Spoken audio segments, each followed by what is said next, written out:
আসসালামু আলাইকুম। এইমাত্র আপনাদেরকে একটা শকিং নিউজ দিতে যাচ্ছি। সেই নিউজটা হচ্ছে যে বাংলাদেশের ঢাকা এয়ারপোর্ট সহ বাংলাদেশের যত এয়ারপোর্ট আছে সেগুলো এবং টোটাল বাংলাদেশের উপরই এভিয়েশন সিকিউরিটির উপর থেকে নিষেধাজ্ঞা আসতে যাচ্ছে। আর সেই নিষেধাজ্ঞায় NX-17 এভিয়েশন সিকিউরিটি ওরা বাংলাদেশের সমস্ত এয়ারপোর্টকে অনিরাপদ ঘোষণা করতে যাচ্ছে কিছুক্ষণের ভেতরেই। সব তো আমিও আজকে কাজে ছিলাম, কাজ থেকে আসার পর এই মাত্র আমার এক কলিগ আমাকে একটা ইমেলের কপি পাঠালো। যেহেতু আমি নিজেও ইমিগ্রেশনে কাজ করি, সেহেতু যে বাংলাদেশ থেকে আগে আমরা যারা আসতাম বিশ্বের বিভিন্ন দেশে, সেখানে বাংলাদেশ থেকে চেকিং হওয়ার পরে এখানে আর খুব একটা চেকিং হতো না। সন্দেহ হলে চেকিং হতো, না হলে কোনো চেকিং নেই, আমরা সরাসরি বেরিয়ে যেতে পারতাম। সেইটা এখন থেকে বন্ধ করে দেওয়া হচ্ছে আজকে ঘন্টাখানিকের ভেতর থেকে। আসলে আজকে সারাদিনই এরকম চলেছিল, কিন্তু তখনও আসলে বুঝে উঠতে পারিনি যে এটা কি আসলে কি হঠাৎ করে হচ্ছে নাকি এর পিছনে কোনো কারণ আছে। তা এই মুহূর্তে জানতে পারলাম যে NX-17 এভিয়েশন সিকিউরিটি তারা এই সিদ্ধান্ত নিয়েছেন। তার কারণ হচ্ছে যে আসিফ মাহমুদ সজীব ভুঁইয়া, যেহেতু ওনার কাছ থেকে একটি পিস্তল, রাইফেল এবং বুলেট উদ্ধার হয়েছে, একটা ম্যাগজিনে বুলেট সহ উদ্ধার হয়েছে, সুতরাং এটা একটা অনিরাপদ বলছে। আর সবচেয়ে মজার বিষয় হচ্ছে যে যেই সিসিটিভি ফুটেজটা আমরা বাংলাদেশের বিভিন্ন মিডিয়ায় বা ফেসবুকে দেখেছি, এই ভিডিওটা তার চেয়ে অনেক বড় এবং এখানে কিছু ডিসপুট আছে যেগুলো আমি আপনাদেরকে বুঝিয়ে দিচ্ছি। যেমন আমরা যখন এইসব চেকিং বেল্টে যখন কোনো ব্যাগে কোনো সন্দেহজনক জিনিস পাই, ওই জিনিসটা বেল্টের ভেতরেই থেকে যায়। থেকে গেলে সেখানে যে থাকে, যে কিনা ওই মনিটরে দেখতে থাকে যে কি কি জিনিস যাচ্ছে, সে তখন তার আশপাশে 2-3 জন কলিগকে ডাকে এবং সুপিরিয়র বসকে ডাকে। এরপরে পুলিশ সহ বাকি সংস্থাই সে ওই ব্যক্তিকে আগে বের করে নিয়ে গিয়ে যাত্রীর সামনে খোলা হয়।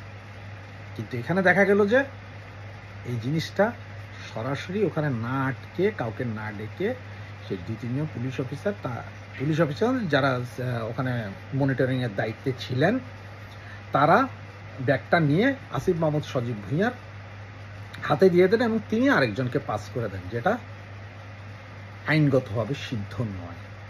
এই জিনিসটা ইন্টারন্যাশনাল এভিয়েশন সিকিউরিটি ওদের মাথায় ধরেছে। এছাড়াও ওখানে আরেকটি ব্যাগে ওনার অস্ত্রটাও ছিল, যেটা 3 পার্টে করা ছিল। সেটার সিসিটিভি ফুটেজ সাথে সাথে ডিলিট করা হয়েছে না কি করা হয়েছে জানি না, সেটাও নাকি দিয়ে দেওয়া হয়। এবং এই অবস্থায় এভিয়েশন সিকিউরিটি বলছেন যে হয়তো এটা টার্কিশ এয়ারলাইন্সের প্লেন হাইজ্যাকের কোনো পরিকল্পনা ছিল।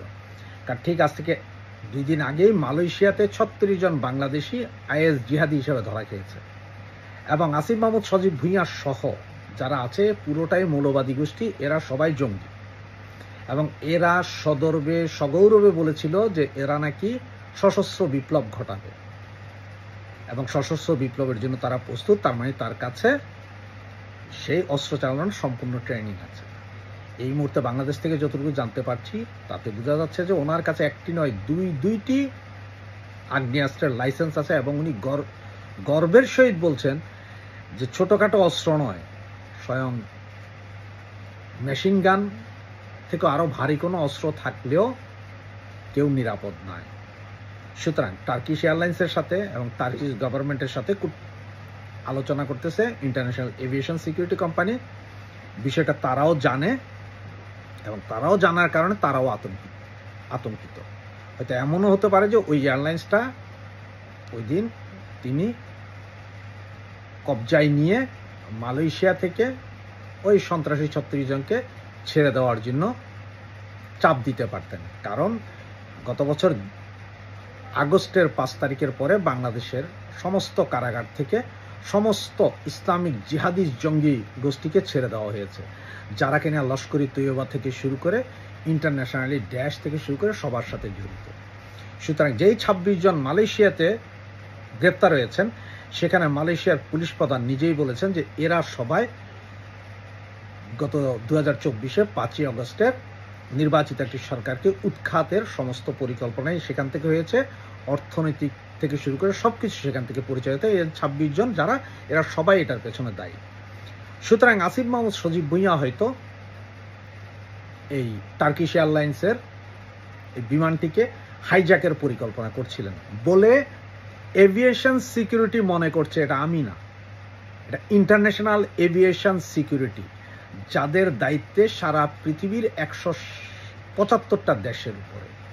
তারাই মান নির্ধারণ করে কোন এয়ারপোর্ট ভালো, কোন এয়ারপোর্ট খারাপ, কোন এয়ারপোর্টে নিরাপত্তা আছে, কোন এয়ারপোর্টে নিরাপত্তা নেই।